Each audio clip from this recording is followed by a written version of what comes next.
Welcome to Uninformed, a podcast by those who just say things without thinking about the consequences. I'm John Clark, and joining me is the most punctual man I know, Harry. Greetings, one and all. Also joining us is the most reliable man I know, Andrew Finn. Evening. And Tucker could not join us this evening because he is neither of the above. Ladies and gentlemen, we have had a good old time trying to get this podcast together. We tried to make it yesterday, couldn't do it, so apologies for it being a day late. The schedule will get back on track as of next week, and you should be getting it every Tuesday morning from then on. I thought a good way to start the episode, Mentalgen, was with some FU, or follow-up, to be more descriptive. Harry, your balloon. Yes. How did that go? Explain to the people in case they did listen what the deal was. Yes. So in last podcast, I described how I have all these extra Android phones and what to do with them.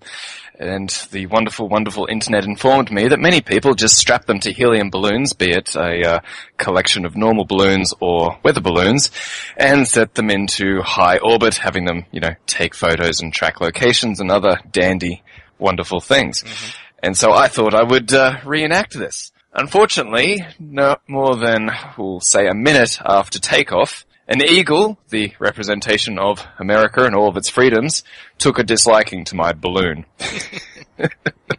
I think what you mean to say is that the Freedom Eagle saw your balloon was a threat to national security. Yes. It wasn't an idle dislike, it was the NSA saw that your balloon was going to fly into Chinese airspace and accidentally drop the phone and go, then all the Chinese little kids will grab the phone and go, oh, this is the sort of freedom America has. They use HTC phones, which we don't get because we hate Taiwan. Yes, indeed. And I have to say, being in Australia, it was pretty unusual seeing an eagle that looked like an American eagle. I'm pretty sure it was just a wedge-tail, but from that distance, it did really look like an American eagle. So do we have eagles in Australia? Yeah, we have plenty of eagles. Oh. The wedge-tails are the most famous ones here. Right. Yeah, so my poor stricken balloon still managed to get away from it and climb well above the cloud layer. The eagle balloon, we call it. Yeah, pretty much. And but it did not get any further than that. So I got some pretty good pictures, which are pretty awesome because I did recover the phone. But it didn't get, I didn't get like. Did it pop or something, or what happened? So, no, it just kind of slowly vented helium over, like, a long period of time until eventually the weight of the phone started to drag it down. So it never got high enough to pop. Right, so the phone was fine. Yeah, the phone was great. At first I didn't realize what had happened until it uploaded, 2 GPS locations of the same location. I think, it stopped moving. That's weird. And so I had a look at the camera and it was kind of just dancing along the ground, trying to take off again, but just didn't have enough lift. Right. Yeah. So do you know how high it went? And I'm sure you're going to point this out because this would never happen on an iPhone, but the altitude app failed to respond halfway through the flight. That's pretty much just the noise you could expect from me. Oh, that's a shame. That would have been cool to... It's the noise we usually hear. Yeah. That would have been cool to know how high it went. Do you know when it stopped working, or just you don't get any data from it at all? No, I just didn't get any data from it at all. But I suspect from previous trial runs, it was probably like 30 seconds into the flight. It just went, nope, I'm not doing this. Oh, that's a shame. Yeah. Oh dear. Well, I'm glad you had a good time. So that was your trip out to your family's farm, right? Yes, so that was in Mudgee, central New South Wales, which was it was really good. No wind day, barely any clouds. So I was like, yes, this is perfect. And I had this is a sheep shearing farm, so we had all of the farm hands there working on the sheep and the cattle, and they all completely stopped doing what they were doing because this orange balloon floating off into the sky was the most incredible thing they'd seen ever, and none of them could be asked to work until it kind of went out of sight. Yeah, well, Mudgee, there you go, Mudgee. Didn't you say their idea of celebrating the long weekend was to go out for a bike ride?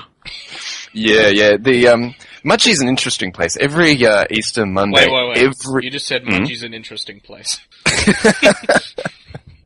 Yes, I see what you did there. But every Easter Monday, every single man, woman, and child in the entire town gets on their bicycle and does this big kind of community round town trip thing. which is frankly weird because it's Easter, so every single person is cartling along the highways at like 110 kilometers per hour. Yeah.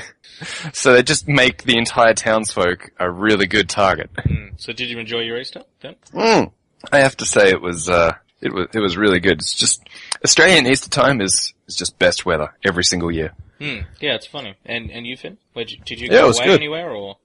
Stayed around here, but a lot of family things. Yeah, the same as me. Just went to Mona. Yeah, you can't avoid those things. Okay. Alright, well, Tucker's not here, and he didn't end up getting, Elder Scrolls Online anyway, so we can't discuss Elder Scrolls Online like we promised we were going to. One other piece of follow-up that I wanted to, elucidate you all with was apologies for the first episode's stereo nature, where I was coming out of your left ear and the other gentleman were coming out of your right ear.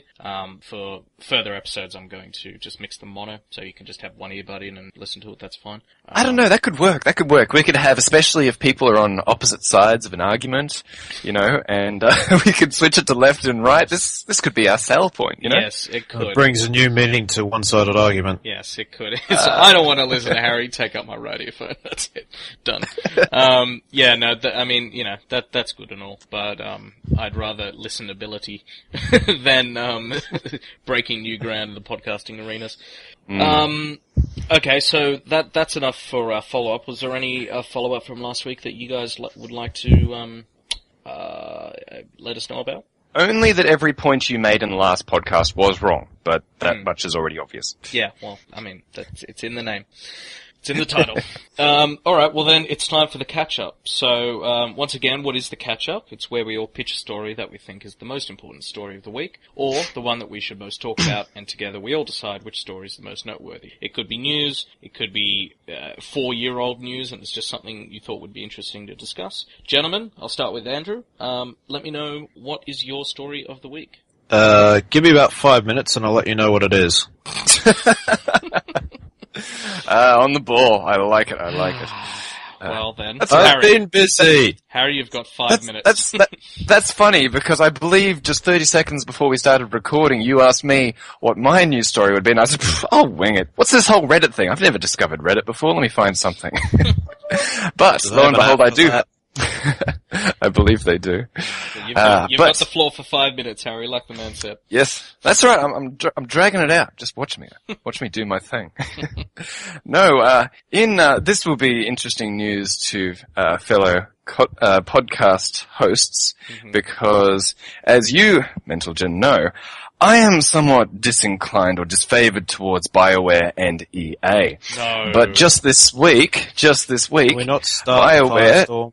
No, this is positive. This is where I'm going to catch you both completely off guard. The Origin Award. So, no, this week, the case cover, or game, what would you call it? You know the physical disc you can buy? I know this is an alien concept to you, John. CD but, case. Yes, a CD case. The art cover for the CD case for Dragon Age Inquisition came out. Now, this is something that I'm probably not going to buy due to my outrageous hatred towards Origin, but the cover is pretty sweet. And it's pretty gender awesome. neutral as well, if you notice. It is gender neutral, which I do like, because Oh wow. I'm just saying, it's not very often you get a gender neutral cover. It's usually, I'm the big masculine hero, and then every 5% it's, I'm the big titted heroine, but it's mostly just male. Yeah. I think they've probably realized that a lot of Dragon Age fans, they really do like to roleplay, they'll do anything. They'll be the dwarf, they'll be the female, they'll be whatever. In a bloody dungeon. Yeah, but as what? Yeah. Yeah. So have you guys seen It's BioWare fans. But have you guys seen the picture? I have, yes. I've been looking at a bunch of character like concept art and stuff that they've been releasing over the past 6 months or so. And it's like, it does look really nice, and especially with this release, it's starting to make me think that it's closer and closer. So it's quite exciting. I'm excited. I do miss the old that style of Dragon Age 1 and 2 of that sort of, the red and white thing. That red dragon with a white background. I quite liked how clean and nice that looked. Yeah, I just the other day I opened up Dragon Age Origins for the first time in what must have been years, and oh man, watching that old dragon turning into the EA logo, talk about nostalgia. I just was like, oh, that's where my childhood has been. Well, I mean, speaking of Dragon Age 3, we missed this last week with PAX going on, but there was a bunch of Dragon Age 3 game elements sort of not announced at PAX, but sort of talked about during the BioWare panel. A bunch of like returning characters, Cassandra, Pendergast, Cullen, those sorts of guys. Confirmed for romance options. And apparently it's not just sort of lovey-lovey romances, there's different kinds of romances now. Different kinds of relationships. So there's affectionate romances, rivalry-based, like forbidden Romeo-Juliet sort of romances, humorous romances, things like that, which is pretty good, because it's not just, I like that idea, because it's not just like, I will say these things to love this person, and then we will say, I love you, and then we bang, and that's it, you know. It's that sounds like realistic. Which I like. Yeah, no, that sounds like an evolution of Dragon Age 2, where you could romance or rivalmance someone, and I always found it really difficult to choose which, because they're both so similar, but yet opposite. Yeah. So let's see here. So apparently some of the other things that they're doing is they're making a lot of the companions come from different backgrounds, because before your other companions... What's this? Different backgrounds? Yeah. No, different... In a BioWare game? That's not you what don't I mean. Say. I don't mean like one's black and one's white and one's Hispanic. I mean like before they were all outcasts. You know, oh, this guy's a mage, this guy's, she's an elf, you know, that sort of thing. Apparently in this one, it's all like Cassandra's a highly regarded seeker, Vivian's first enchanter, you know, that sort of stuff, like high up people. Like imagine if you could have Duncan in your party for the entire time, you know what I mean? Yeah.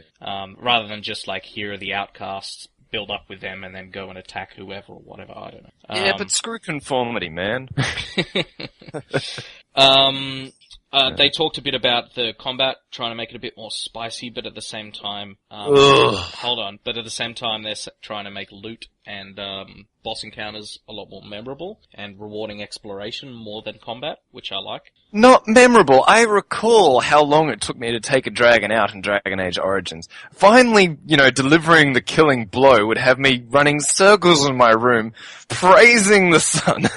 I remember how laborious the combat in it was. That's just it. That's why I would be so happy, because I just spent 3 hours on my ass trying to kill this dragon.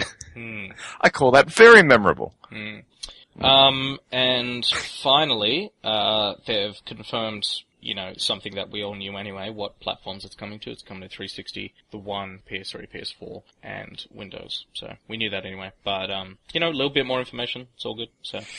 Yeah. So just in finale on this thing, John and I had a very interesting conversation just recently where I wasn't able to answer his question. The question was, of course, if Dragon Age Inquisition comes out and if it is a good game worth buying, will I install Origin in order to play it? And I honestly couldn't answer it. I don't know. I have no idea. Well, I guess we'll see when it comes out, but... This is true. I mean, look, if we didn't have... Harry's referring to a 236 comment thread on Facebook last night that we talked about. Oh, about poor Tim. Our friend Tim. And then we tagged someone in the beginning of it. I saw that. I was glad I wasn't involved, because that was a long thread. Yeah, anyway, if we hadn't had that conversation, then we'd be discussing it here on the podcast, and Finney would be like, I'm just going to turn off for 10 minutes while you guys discuss this. But we did discuss it, anyway. So unfortunately, listeners, we'll sum it up for you another time. But next time, we'll make sure we don't bother having that discussion on Facebook. We will have it here. Okay, was that it, Harry? That's it from me. Okay. Finney, did you have anything yet, or I'll go? I don't have a news feed. I do have a complaint. Okay, yep, go. I'm playing on my tablet. Dear God, there's a lot of bloatware on it. Yeah, well, tell the nice people what OS you have on that tablet. Well, Android, but it's not naked Android. It's Samsung's version of Android. So it's got what's a great tablet, and I didn't have to pay $900 for it, which is always a bonus. It's just full of Samsung's idea of crap. There's a hell of a lot of it. Which is, I've just had to go through, and I can't uninstall any of it, so I've had to go and disable it all, which just rolls back to its initial update. So, yeah, that's frustrating. Yeah. That is unfortunate. Yeah. In related, Samsung's Fit watch that they've just released. Oh, yeah. Greatest thing ever, right, guys? It's right. just, Yeah. I mean, the listeners didn't listen to our very first episode, which we never released, but we discussed the first Galaxy Gear, which this is an evolution of. Yeah. Well, okay, here's a question. Why all of a sudden have watches that are linked to phones become a thing? Have we gotten to the point where we're so epically lazy that when the phone goes off in the pocket, the thought and the effort implied in trying to get the phone out of the pocket has become that hard? I'll tell you why. Because in 2009, when the iPad was rumored to happen for the entire year or 2 years before it happened, all of a sudden HP Slate and all these sort of Acer tablets and all this sort of stuff were coming out, and they were coming out trying to get ahead of the iPad. And then the iPad comes out and looks nothing like any of those tablets. And then all of a sudden everybody changes their tune and tries to build tablets just like the iPad. The same thing's happening here. Everyone's thinking Apple's going to release a watch, which I still think they're not going to do. So Samsung's racing to get ahead of the curve. And what happens when they don't have Apple to copy is they make shit products like this. As John Clark well knows, Apple does have to release a sports watch, otherwise the company is doomed, right? Yeah, like everyone says. Just quickly, Finney, to follow up on the $900 thing, you get an iPad Mini for $400. How much was your... What size? The iPad Mini, it's the size of your one. 16. Oh, gigabytes you mean? Yeah. Yeah, well there's a 16 one for 400, there's 32, 64, 128, and they go up. Okay, well, I have the Tab 3, the 16 gig. Mm-hmm. It was $288. I bought a $30 64 gig SD card, which now gives it 80 gig. Mm-hmm. Well, that's good. That's fun. I was just saying, letting you know that if you want a tablet, you don't have to spend that much money. Was my older brother, his iPad's dying, and he inquired about getting a 64 gig iPad Mini. And they said, yeah, it's $900. Yeah. He then went to me and said, how much was yours? And I told him all up about $350. So he said, right, I'm getting one of those. Yeah. Because you get something that's got more memory than an iPad Mini. This is just what he wanted, because he didn't want to pay the $900. Yeah, I don't know why someone told him $900. I mean, even if you want to get the top of the line, 3G everything, or 4G everything, 128 gig iPad Mini with Retina display, not even the standard one, it's only $750. So I don't know who told him $900. I don't know. Speaking of Apple prices and the like, just today for work I had to buy a coworker an Apple laptop. Firstly I was impressed with the fact that they still sell the non-Retina display ones, because that keeps the price down Was it a bit. MacBook Pro or a MacBook? MacBook Pro. Oh, MacBook Pro. Okay. Yep. Not the Air. Yeah, but what really amazed me was at the end, when you've done the whole, yes, you have spent 2,000 and something ridiculous dollars on this, would you like to share it on Facebook? That you've been a good little Apple fanboy and spent this much money? I had a good chuckle at that. I can share how much I've just spent at this store. So, any specific bloatware that you wanted to complain about, Finney, or it's just sort of all of it? All of it. I remember you complaining Literally, the other day about the eye tracking thing. Oh, that's a joke. I've disabled that within half an hour. Let's explain to the people what that is. Oh my, okay, so Samsung have a thing called, hang on, where is it? Smart Stay. And the idea is that there's two forward-facing cameras that monitor the position of your eyes so that it will not shut down the screen provided you're looking at it. Good idea in theory, but unfortunately, like many things Samsung does, they don't quite pull it off in practice. Basically, it spent the whole time complaining that I wasn't looking at it. They're getting a lot so of shit. It was like a really needy, annoying girlfriend. Except you could just turn this one off. They're getting a lot of shit about that for the, I was about to say S5. Nice move, Samsung. 5S. No, what's it called? The S5. Shit, I confused myself. Yeah, the Samsung Galaxy S5. Yeah, Galaxy S5. They, with their fingerprint sensor, they were like, so I'm not even going to bother going on about copying Apple, but they see this idea, they do the idea, and they execute it terribly. Just like the Galaxy Gear and just like all these other little things they try to put into it. I don't know what thinking. Well, it seems to have started with the S4 in that they decided, alright, we're going to take as much tech as we can and stick it into a single unit, which is pretty, in terms of leaps forward, it's a pretty decent idea with the stuff they tried to shove into it. It's just that they didn't quite pull it off. They don't know how to say no to anything. Well, there's that issue, but at least because they want to have bullet points on the box. The more I know what points, you mean the there. better, you know? They want to have the most features, but Yeah, you do have to give them, as you got to give Apple credit for having stable technology and a good operating system, you do have to give Samsung the credit for at least trying to shovel everything they possibly can in, because no one else is going to try that. That's true. Yeah. But the thing is, it's worse for the consumer at the end of the day. It's a worse experience. Do you know what I mean? It depends what you're after, really. I mean, lots of people, especially if Samsung didn't exist. If Samsung didn't exist, everyone would look at Apple and go, "Oh, why won't they just put more stuff onto their stuff? It's so simplistic. I want an SD card. I want this. I want that. I want eye tracking. I want these features." You know, that's not going to be everyone's thing.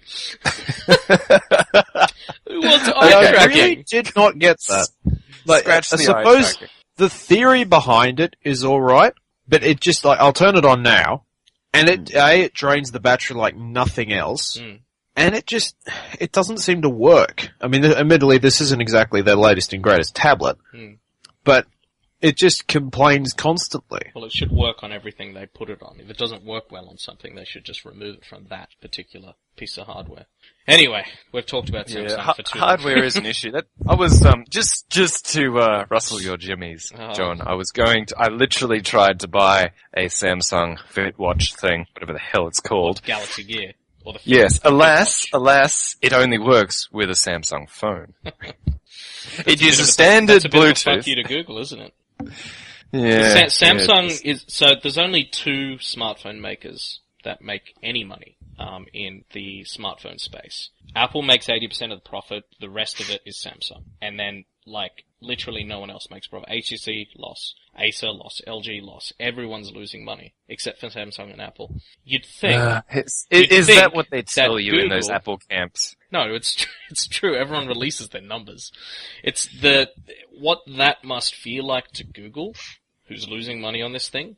Because Google doesn't even get paid for Android. You have to pay a licensing fee to Microsoft for Android. That's how fucked up this patent system is. Google's got to not be very happy with Samsung at the moment, you know.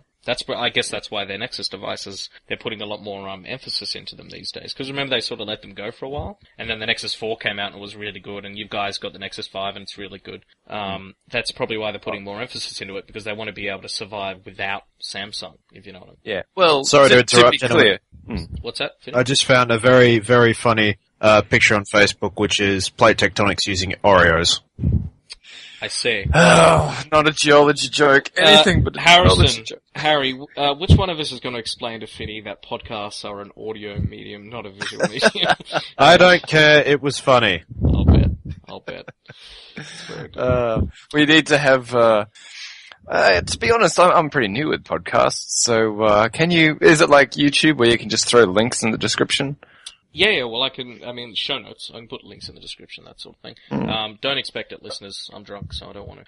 But I will in the future. And then once we're rich and famous, we can do video podcasts and we all live together. Bert Nerd. Yeah. Why would I want to live with you, John? Well, you can live with Harry and then I'll just show up like the surprise extra guest sort of thing. Like in a TV show. Okay, well, my story of the week that I thought was quite important. I've got two, but I'll just talk about one. The Game Boy turns 25 today. Wow. That makes me feel old. Yeah, yesterday I should say. First released on the 21st of April, 1989. The original Game Boy has sold nearly 118 million units. So, gentlemen, what I want to ask you is, which Game Boy game is your favorite game, and why is it Pokemon Red? Pokemon Red is my favorite because red is my favorite color, and that was the first game I got on it. Yes, Pokemon Red was literally the first game I ever played. Any game, period. First game. Damn. Hover on Windows 95 was my first game. Okay. Well, game, I said. I'll just list a few of the other fantastic games that I had on there. Super Mario Land, Legend of Zelda, Link's Awakening, motherfucking Tetris. Tetris was the first platform to have Tetris, which is now obviously the best game of all time. People will be playing Tetris in 100 years, and they won't be playing, Pokemon XY. Critically acclaimed for its great story. Yes. Oh no, they're and falling character on me. motivation. Not only some great games though, they sort of started this whole console multiplayer thing. Like, remember the link cable? Being able to trade Pokemon or do multiplayer. You could do up to 16-player multiplayer. Or head-to-head games of Tetris with this cable. And this was in, like, 1992, you know.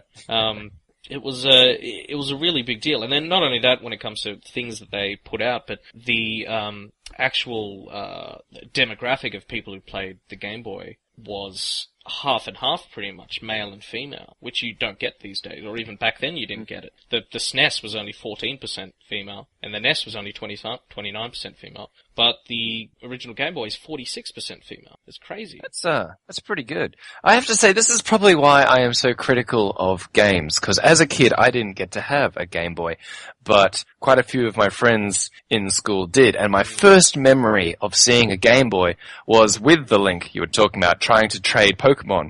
But the Link went bad, and some kind of save game corrupted, and the kid lost his Pokemon. And, you know, there was great tears. He didn't have a cloud save. What an idiot.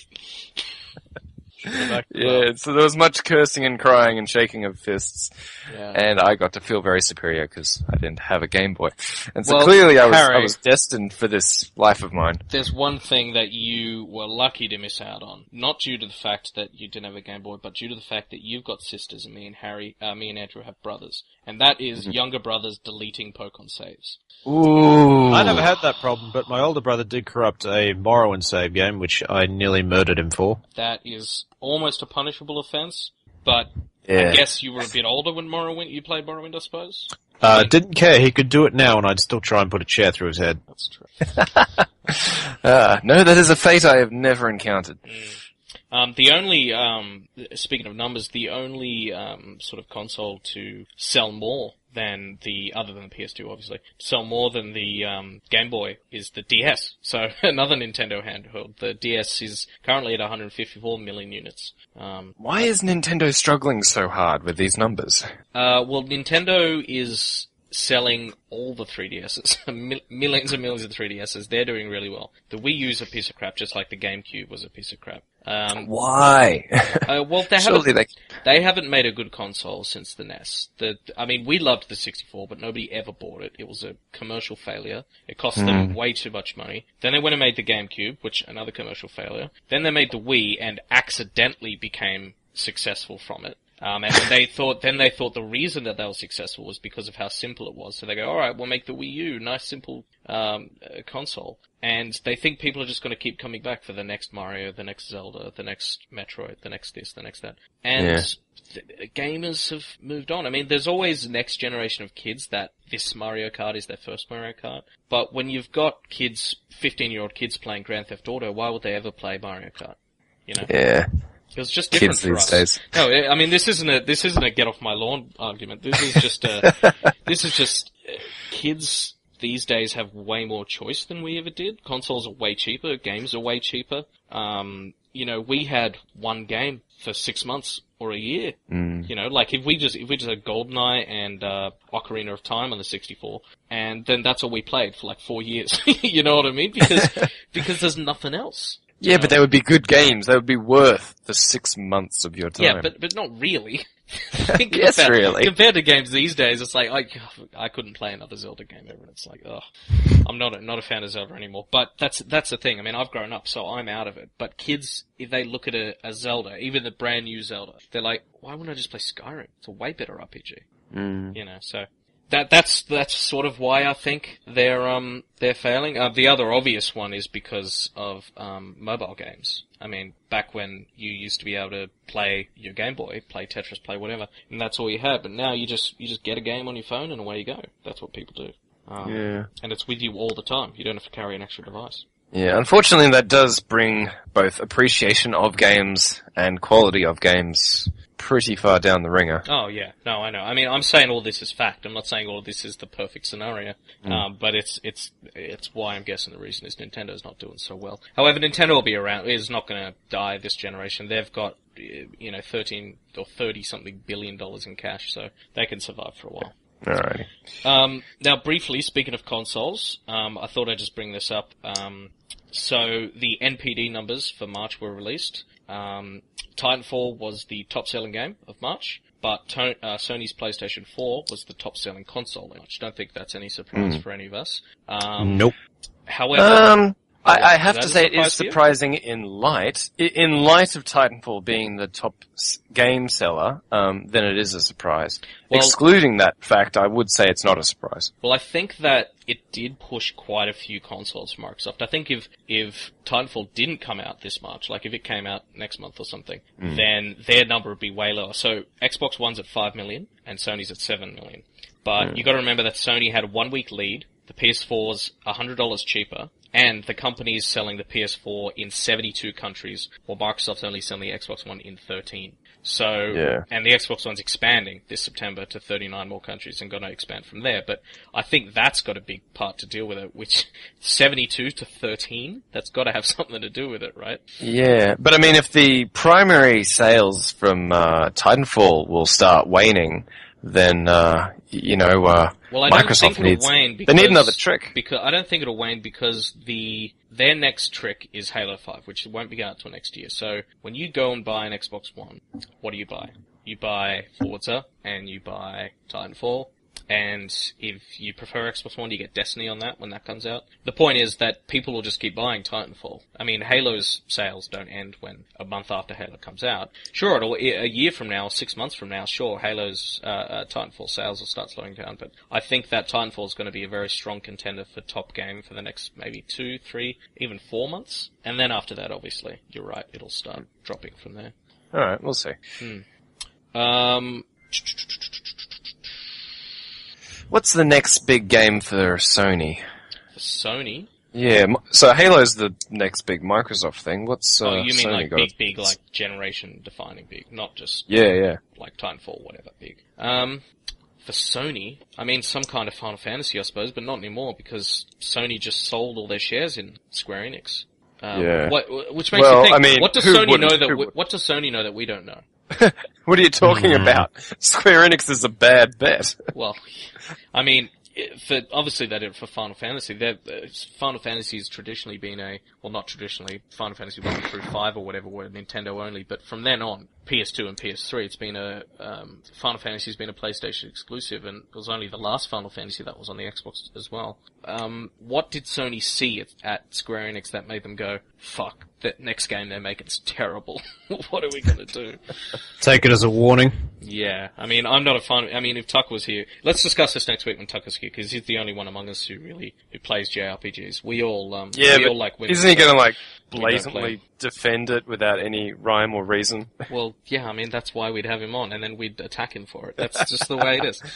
Well, SOE is working on NeverQuest Next, and MHZBOE2, whatever the hell their zombie game. I don't even know what to make of that. But for EverQuest Next... it's made in Forgelight, which is what they used to make PlanetSide 2, which means that whenever you try to log in, it's going to take half an hour and then crash. Yeah. It's also going to have a frame rate of about 3. But those particle effects, yo. Yeah, when they work. I mean, have you tried to log into PlanetSide lately? A couple of weeks ago, I think. You can't. I remember it taking... Officially, we've renamed it Loginside 2. You cannot log in.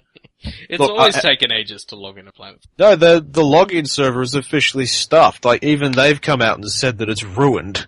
But they just haven't done anything about it yet. Oh dear. Well, speaking of EverQuest Next, I'm in the alpha, and it's not of the EverQuest Next, but of the Landmark, the thing that lets you pretty much Minecraft. Which I think Total Biscuit did a really good video on it about a month ago. But I'm in that, and that's really good fun. But it needs some work. It definitely needs. It's an alpha. Yeah, no. An alpha that needs work? You don't. Yeah. That's another thing about alpha testing. Sorry, how's Rust, the game we played just a while back. The naked man finds the coast simulator. Stupid joke of a game. Why did we ever play that game? I mean, it was fun. It was funny trying to find each other and running around naked. I got shot by a guy who ran up to me, played the theme to Fallout New Vegas, put a gun against my head and pulled the trigger. That is my Rust experience. What was absolutely best was John and I, butt naked, running through a field, trying to find the coast, and some people walk up and promptly shoot me dead. One shot. John does not notice that I've been shot And I just start talking to the guys. Yeah. And they become friends, like, pretty much instantly, and, part ways on really good And they're like, really go head down that way, you'll find some supplies, there's a nice little fort I've built there, you can stay in it, no problem. Yeah. And then you turn to me and go, Harry, where'd you go? I'm dead. They killed me. So much for solidarity, John? Yeah. I didn't know he was dead. But anyway, I mean, Russ was a good time. I had a good time with Russ. But that's neither here nor there. So, we don't want to sit around for 45 hours talking about alpha games yet. We will make an entire episode about alpha games we are playing. But oh, yes, we will. So, gentlemen, which do we think is the most important story of the week? Was it Harry's, Finney's, or Johnny's? Finney, remind us of yours. It was your complaint about bloatware, yes? Bloatware on my tablet. So I'm going to go with mine because it's still annoying me. And Harry? It wasn't really a story, it was a complaint. Yeah. Look, I gotta say, Titanfall and Sony sales is perhaps a bit boring, but certainly the biggest story. So, that's got the most numbers and dollar bills attached to it. That's so, true. But I'd say we should honor the Game Boy. That's a really big deal. 25 years. Think. So the Xbox One and PS4 just came out. What's 25 years from now? How long is that? That's 2049 or something. 2048. How do I math? Oh, they're looking at math, listeners. Yeah. I'll want to be dead by then, I'm sure. Yeah. Point is, imagine that far ahead. That's how far we are from the Game Boy. It's as old as we are, pretty much. Not letting the listeners know how old we are, but we're all 20. So I think that's a big story. But Finny, would you capitulate or? Since I owned about 3 Game Boys, I'll go with that. Yeah, Game Boys a big deal, I think. Now next week, promise you have better stories so we can vote for you. So it's not just John's story; it's the best story podcast. Well, because last time my story was a complaint as well, so all I've done so far is complain. Who would have thought? It's exactly as we expected. That's why we have you. All right, guys. Now, sorry, go ahead. I was just going to say, when asking about the Game Boy thing, I was going to say, I plead the fifth because I've never owned a Game Boy. But someone actually called me out on that and going, hold on, plead the fifth is an American thing. What's the Australians' Fifth Amendment? I was literally about to call you out on that. Turns out it's the right, of course, to give Aboriginals a vote. So whenever I say plead the fifth, people go, you and your Aboriginal rights, it's completely out of context. I'm like, no, I'm sticking with this. Yeah. I'm sticking with this. And then even if you did mean it in the US sense, it's wrong. Really? Yeah, the US sense is to decline to self-incriminate yourself. So, if someone's like, did you run into that barn? And if the only way you could answer is, yes, I ran into the barn, then you can just say, I plead the fifth, which is, I don't want to speak to you, in other words. So, what you really mean is you plead the second, which is you want to kill someone with a gun. Ah, I see. Fair enough. Well, next time you ask me like a really innocent question, like, oh, hey man, how you doing? Oh, I plead the fifth. Excellent. Yeah. Alright, well, gentlemen, let's head on to the playlist. So, I've got a specific question for you, Finney, about what you've been playing, so I'll go to Harry first. What have you been playing this week, Harry? Oh, God. Yeah, this real-life simulator thing, I gotta say, the graphics are good, but the gameplay sucks. Yeah, I know, and you gotta look out of Windows to play it. That's all I do. You're a laugh. Yeah. No, let's see. I'll look outside. I've been playing just a little bit of XCOM, because it's a game I could never properly stop playing. Just ever since I first played XCOM, I was like, this is a game so good that I'm just gonna have to revisit it at least once a week for half an hour, just to get my weekly fix. Did you, you and I are famed fans of XCOM, but Finney, did you get into the new XCOM? Turn-based strategy has never been my favourite. Right. It's probably the best turn-based strategy, or squad turn-based strategy I've ever seen, but it's never been my sort of thing. Well, that reminds me, I wanted to ask you, did you read that article I sent you today about Planetary Annihilation?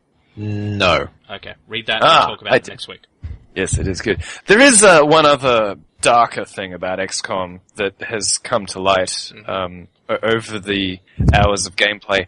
I think I might be a raging sexist that is attempting to put together my own harem of some kind, because every time a female soldier dies, I rage quit and, reload.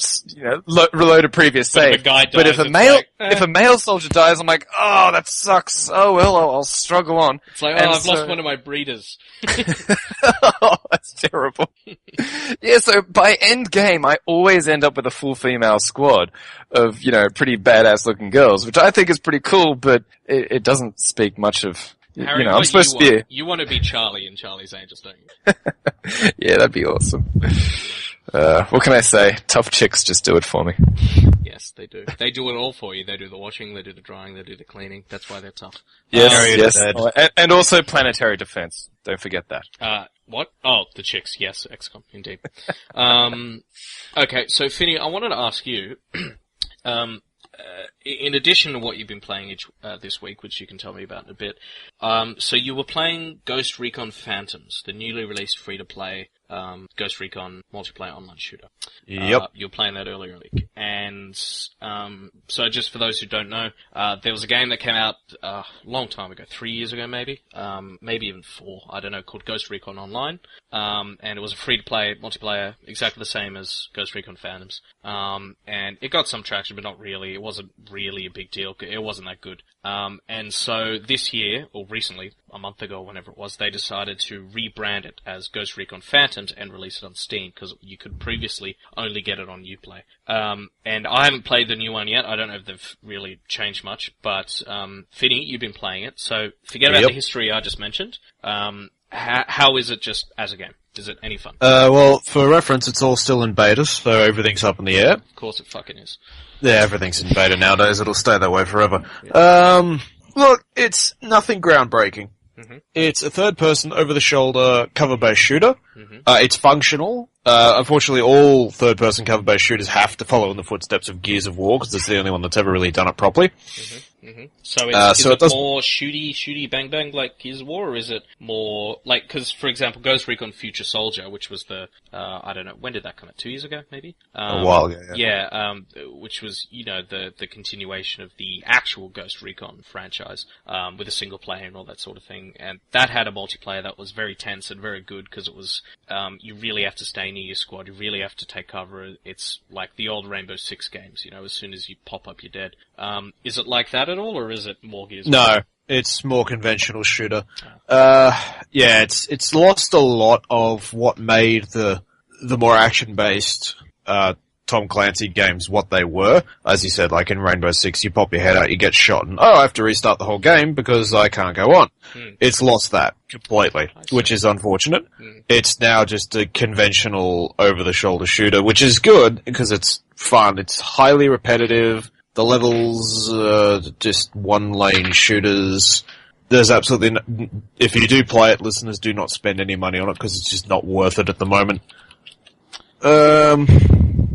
There's nothing wrong with it, but there's nothing right. It's functional. It hasn't crashed on me. Matchmaking's fairly easy. You can make clans. You can make fire teams, which are like short-term squads. Mission variety is just capture the points. Sometimes they're slightly different, but not hugely. Weapons, there's no huge differences between the guns. Some are better than others. What's good about it is the simplicity of the weapons upgrade system.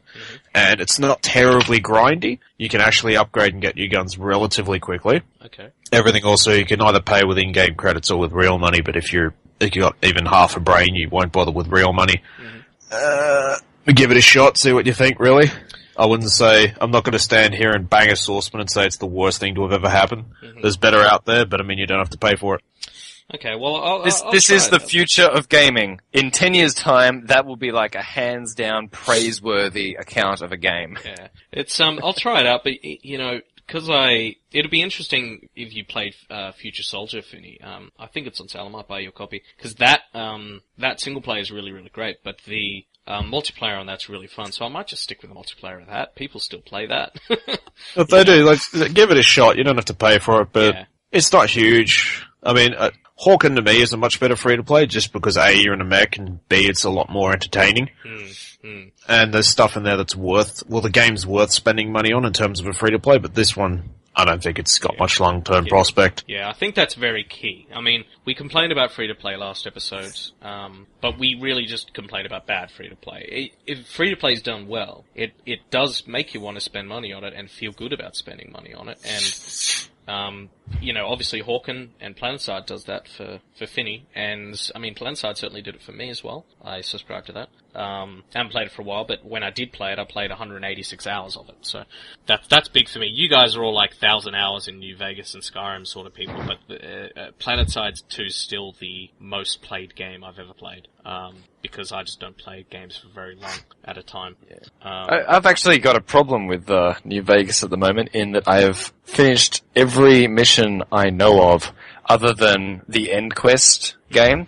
Mm-hmm. And so I'm literally kind of stuck in the game, like, no, I'm sure that there is another quest around here somewhere. I must find it. There must be something for me to do, other than just end the game. That's funny. Yeah. Speaking of quests, Quest Simulator 2014, or 2012 I should say, in other words, Kingdoms of Amalur Reckoning, was on sale this week. Unfortunately, we missed it, but it's only $29 now. It was, I think, half off. It is Kingdoms of Amalur. I don't know if you guys remember it. It was Nope. I don't know if you guys read much fantasy by R.A. Salvatore. I don't know if you remember him. Anyway, he's a New York Times best-selling author. Big fantasy guy from the 80s and 90s, and I used to read his books as a kid. Anyway, he teamed up to write the story. Spawn creator, Todd McFarlane, and Oblivion lead designer, Ken Rolston, came together to create a sort of action, or a role-playing game that has sort of terror-like combat, which means like action. 6-year-old girls running around in miniskirts. Not yes, quite. Please, can it have terror-like combat armor? Yeah, not quite. In other words, action sort of combat.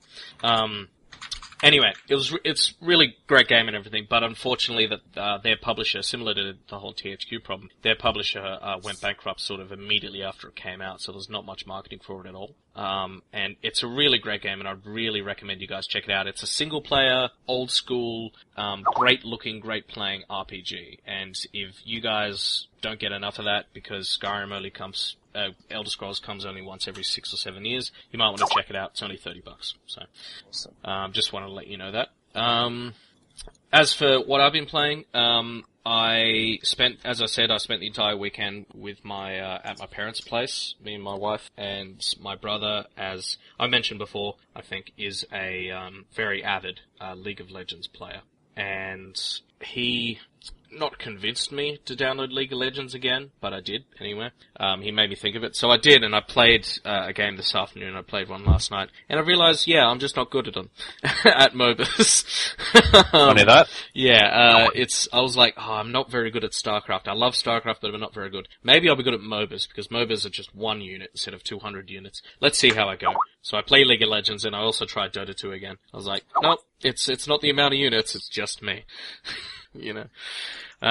Anyways, that's what I've been playing. Now, listeners, you may be hearing in the background quite a bit of Skype noises. That's not your Skype that you're hearing. That is our Skype, because it appears in the recording, which I don't think Finny and Harry knew when they've been typing to each other this entire time. So, let me go ahead and put down a transcript of what they were talking about. So Harry just posted up a picture to the best game to come out this year, and it is called Legends of Equestria, and I think you can guess what that is. It's a My Little Pony themed game. I said, fuck you, Harry. Harry said, lol, lol, lol. Andrew Finn said, die and go to hell. Also, why didn't you buy the show bag? Also, fuck you. Show bag, for those who aren't listening, the Easter show is a big thing here in Sydney. And it's, you get these big bags that come, themed bags that come with stuff. They had a My Little Pony show bag and Harry wouldn't buy it. Yeah, and he says, 1, fuck you, 2, needs full set. What does that mean? It didn't have the full set. What do you mean the full set? Full set of what? It didn't have all the characters. Full set of characters. But also, believe it or not, it was actually a show bag for little girls. Yeah. Really? Jesus. Really? It's like on the flight back to New Zealand when you pointed out the person who was watching this stupid cartoon in front of us with this smug look on your face, and then I turned you and said it's a 6-year-old girl. Yeah. Yes. But then I did point to the rest of the entire plane, like every fourth screen was showing it, so. Yes, and every fourth screen had a 6-year-old girl.